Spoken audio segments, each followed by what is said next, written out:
오늘은 정의, 사랑, 믿음, 이 세 가지가 서로 동의어로 사용된다는 얘기 해보고 싶습니다. 우리는 보통 정의 그러면 심판을 내리는 거, 무서운 하나님, 뭐 이런 개념을 떠올립니다. 사랑 그러면 무슨 생각을 합니까? 반대로 뭐든지 용납하고 받아주는 무조건적인 수용하는 모습을 생각합니다. 정의하고 사랑을 아주 대조적으로 생각하죠. 그리고 믿음 그러면 사랑하고도 전혀 다르고 정의하고도 전혀 다른 예수님을 구주로 인정하고 믿고 따르는 것을 주로 이제 믿음이라고 생각을 하는 것 같습니다. 근데 이제 성경을 신약 구약을 잘 세밀하게 살펴보면은 이 세 중요한 이 단어가 동의어로 사용된다는 것을 알 수가 있습니다. 바인이라는 사람이 쓴 신구약 성경 낱말 주석 사전이 있어요. 아주 도움이 많이 됩니다. 여기 아주 명확하게 밝혀놨어요. 정의, 사랑, 믿음은 동의어다. 아, 뭐 유사어라고도 할 수도 있어요. 겹치기도 하지만 또 구별되는 면도 있으니까.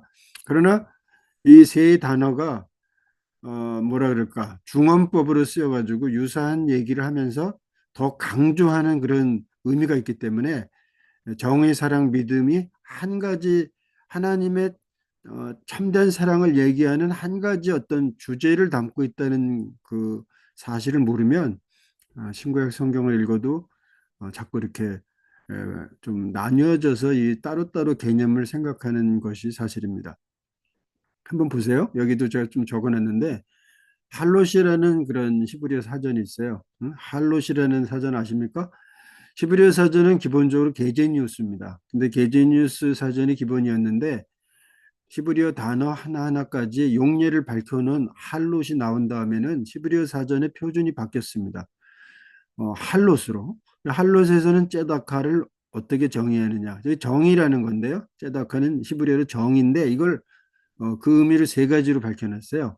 근데 할롯에서 정의의 의미는 뭐냐? 첫째, 관대함이다. 그렇게 얘기합니다. 정의하고 상당히 다르죠. 응? 관대하다는 건 뭡니까? 굉장히 수용적이죠. 넓고 큰 것입니다. 근데 정의는 무섭고 뭐 심판하고 응? 저주하고 그러는 게 아니고요. 넓고 큰 것을 얘기하는 거예요. 그리고 또 정의의 두 번째 의미로 할롯은 자비, 자비라고 그렇게 얘기합니다. 정의가 자비, 그러면 완전 반대잖아요. 그죠? 말씀을 드렸습니다. 이것은 유사어다, 동의어다 이거죠. 그래서 정의라는 것은 자비를 분리시켜서 말할 수 없어요. 그러니까 자비는 이제 사랑이거든요.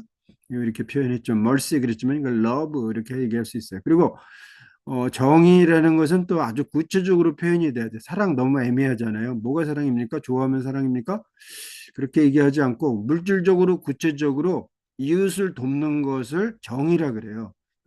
그래서 히브리인들은 가정에 이제 째다카가 있어요. 째다카는 이제 구제 헌금함인데 째다카에다가 평소에 뭐 불우이웃 돕기 그 저금통 같은 거 여러분 그거 해보셨어요? 또 틈나는 대로 거기다 돈 넣은 다음에 불우이웃을 이제 돕는 그 저금통 깨가지고 그렇게 하잖아요. 그 구제. 정의라는 거는 히브리인들에게는 어, 구제 헌금함이에요. 불우이웃 돕기 그런 헌금함을 째닥하라 그러기 때문에 정의라는 것은 상당히 우리가 생각하는 거하고 달라집니다.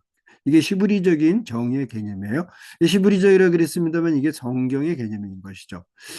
그리고 제가 말씀드린 이제 중언법으로 얘기한 거 마태복음 23장 23절에 이제 11조에 대한 얘기를 하시면서 그것도 뭐 무시할 수는 없어. 그러나 더 중요한 게 있다. 율법에 더 중요한 것은 의와 인과 신이다. 그랬는데 의가 이제 정이고요. 인, 그 사랑이고요. 신, 그 믿음입니다. 이게 이제 중언법이거든요. 이게 다 비슷비슷한 말을 예수님께서 반복해서 하시면서 구약 성경에 가장 중요한 정신을 말하는 거예요. 근데 정의를 앞세운 게 참 신기하죠. 복음도 정의를 앞세웠어요. 복음도 사랑에 대한 얘기예요. 근데 왜 정의를 앞세웁니까? 왜냐하면 이게 사랑이 거기에 같이 표현되는 것인데 어쩌면 공적인 사랑이라 그럴까? 응? 왜냐하면 사랑이라는 게 잘못하면 아주 주관적일 수가 있거든요. 그래서 정의라는 것은 어떤 공적 사랑을 얘기해 하나님의 사랑. 응? 어, 근데 이제 그 윌리엄스 히브리어 구문론이라는 거 있는데요. 거기 이제 이 중원법에 대한 설명이 있습니다. 그래서 명사가 둘이 나오면 두 번째 나오는 명사를 형용사로 바꿔서 앞에 있는 명사를 수식하는 거로 해라. 정의와 사랑이 이렇게 나온다면 사랑스러운 정의 이렇게 말할 수 있는 거예요. 응? 그래서 정의와 사랑과 믿음 그러면 사랑스럽고 믿을 만한 정의 이렇게 한 개념으로 통합시켜서 보면 이게 바로 구약 성경이 얘기하고 있는 얘기다 이거죠. 이런 방식으로 신약 성경도 이해하면 되게 도움이 돼요. 예수님이 예를 들어서 이제 주기도문 가르칠 때 나라와 권세의 영광이 아버지께 영원히 있습니다. 알겠죠? 나라와 권세와 영광이 아버지께 영원히 있다. 나라는 뭐고 권세는 뭐고 영광은 뭐지? 따로따로 놀아요. 그러면 안 됩니다. 이 중언법인데요. 유사한 말, 동의어를 반복하면서 강조하는 거예요. 나라, 권세, 영광. 그러면 뭐예요? 똑같이 중언법을 한 개념으로 강조해서 통합시켜서 말하자면 권세 있는 나라와 권세, 영광, 영광스러운 나라. 권세 있는 영광스러운 하나님의 나라가 아버지께 영원히 있습니다. 그렇게 이제 개념을 캐치하면은 정확합니다. 그리고 이 믿음을 예수님은 구약에서 정의, 사랑, 믿음 이런 식으로 해가지고서 믿음을 세 번째 놓고 정의를 처음에 놓고 사랑을 가운데 놓고 이렇게 해서 중언법으로 얘기했는데 이게 하나를 말해주는 거라 얘기했잖아요. 이것이 똑같이 구약에도 있어요. 미가서 6장 8절인데 하나님이 선한 것이 무엇인지 보였는데 그것은 공의를 실천하고 인자를 사랑하고 하나님과 겸손히 동행하는 것이다. 이렇게 이제 미가서에 얘기했어요. 이게 말하자면 이제 신약 버전이 마태복음 23장 23절이고요. 구약 버전이 이 미가서 6장 8절이야. 그래서 이제 정의, 사랑, 믿음이라는 거 이게 동작 명사거든요. 그냥 어떤 개념을 설명하는 것이 아니고요. 실천해야 돼. 동작이 필요한 거예요. 행동이 요구되는 거죠. 이제 공의 실천, 인자사랑 그렇게 그 행동이 요구된다는 것을 미가서에는 그렇게 표현했어요. 근데 믿음도 관계적인 거고 행동이 요구돼요. 그냥 예수님을 구주와 하나님으로 믿으면 그게 믿는 거냐? 물론 맞죠. 믿는 건데 거기에서 믿음이라는 단어를 막연히 예수님을 구주와 하나님으로 받아들인다, 생각한다 그런 것으로는 부족하고요. 이건 동작 명사예요. 믿음은. 그것은 어떤 하나님과 관계를 얘기하는 건데 하나님과 겸손히 동행하는 것을 믿음이라고 그러는 거예요. 믿음은 관계가 되게 중요해요. 누구와 관계죠? 하나님과 관계. 그런데 어떻게 관계를 맺느냐? 하나님이 앞서가고 우리는 뒤따라가는 거야. 겸손히. 함께 가는데 주도권이 하나님한테 있어요. 그래서 항상 하나님께 묻고 기도하고 하나님 찾고 순종하면서 하나님 원하시는 것에 우리를 드리고 함께 걷는 것. 이것을 믿음이라고 그렇게 얘기합니다. 그래서 이 믿음이라고 얘기할 때 동행이라는 말을 빼놓으면 안 돼요. 근데 누구와 동행합니까? 하나님과 동행하죠. 그죠? 근데 동행한다는 말을 히브리어는 할라크라 그럽니다. 할라크는 한국말로는 걷다라고 번역할 수 있는데요. 이건 항상 히트 파일형으로 사용됩니다. 이 히트 파일형으로 사용된다는 건 독특한 의미가 있어요. 그건 첫째로 상호적이고, 둘째로 지속적이고, 셋째로 재기적입니다. 사실 말해서 하나님과 겸손히 우리가 동행하지 않습니까? 동행은 혼자 할 수 없잖아요. 상호적인데 하나님과 할라크 동행하면 이것이 한 번 동행하는 것이 아니고요. 지속적으로, 반복적으로, 평생 동행하면 재기적이야. 이것은 나한테 복이 돌아와요. 내 삶이 행복하고 형통하고 하나님의 돌보신 가운데 평안할 수 있는 것이죠. 할라크가 바로 하나님과의 관계에서 되게 동적인 우리의 삶의 모습을 표현해 주는데요. 항상 우리는 하나님과 상호적으로, 예수님과 상호적으로, 성령님과 상호적으로 이것이 지속적이 돼야 되고 그럴 때 우리에게 하나님의 임재가 큰 복이 된다는 거죠. 그래서 에덴은 어떤 곳이고 천국은 어떤 곳이냐? 천국이 어떤 곳인지 에덴이 보여줬는데요. 그것이 창세기 3장 8절에 표현되어 있어요. 하나님과 아담이 동행하는 곳이 천국이다. 아니, 에덴이다. 그렇게 말할 수 있습니다. 어, 동산에 이제 서늘한 시간이 되고 바람이 불고 아마 저녁 때쯤 됐나 봐요. 그래서 어, 하나님이 이제 동산을 거니시는데 아담아 어디 있느냐 했더니 아담이 어떻게 합니까? 선악과 따먹고 피해가지고 숨습니다. 근데 하나님이 동산을 거니시는 소리를 듣고 숨었다. 그렇게 얘기했는데요.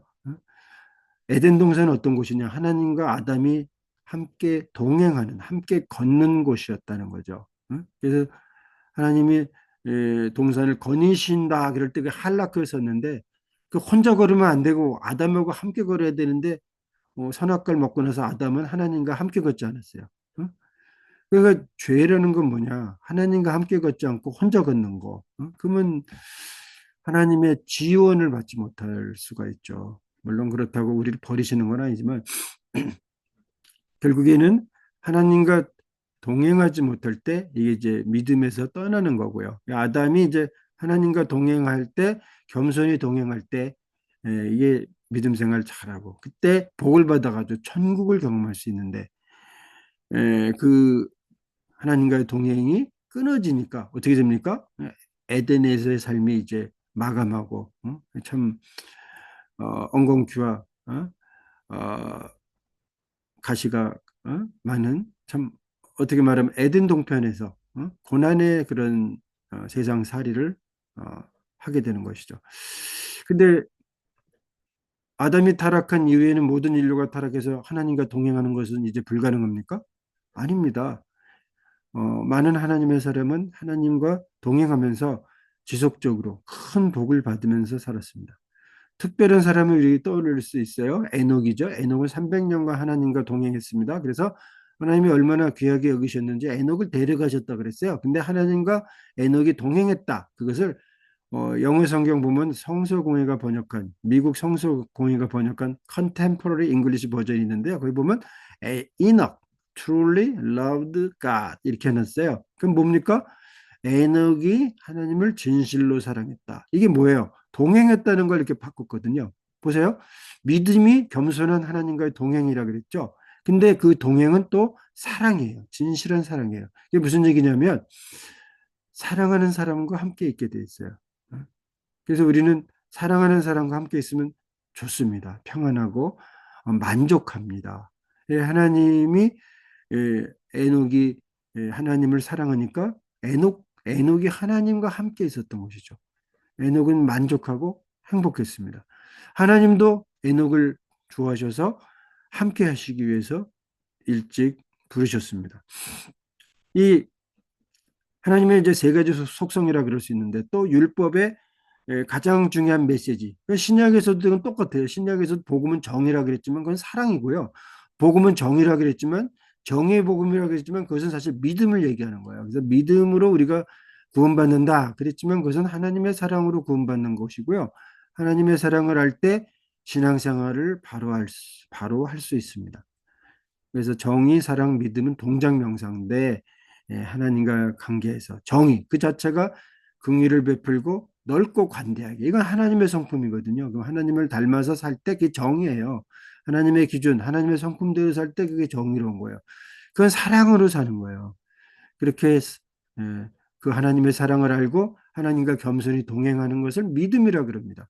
믿음은 사랑이에요. 분리할 수 없습니다. 그래서 믿음으로 구원받는다 그랬습니다만 이것은 사랑으로 구원받는다는 것과 같고요. 서로 사랑하는 거 좋지만 그건 힘들어. 예수 믿으면 구원받는다 그랬으니까 그것은 절대적으로 예수만 믿으면 되고 사랑은 옵션, 전공 선택이야. 해도 좋지만 너무 힘들어. 그냥 사랑은 옵션이라고 생각해서 자꾸 가볍게 여겨지는데요. 이건 하나입니다. 하나님은 동사고 믿음은 동사입니다. 하나님을 사랑하고 우리가 서로 사랑하는 사람으로 살기 원합니다. 감사합니다.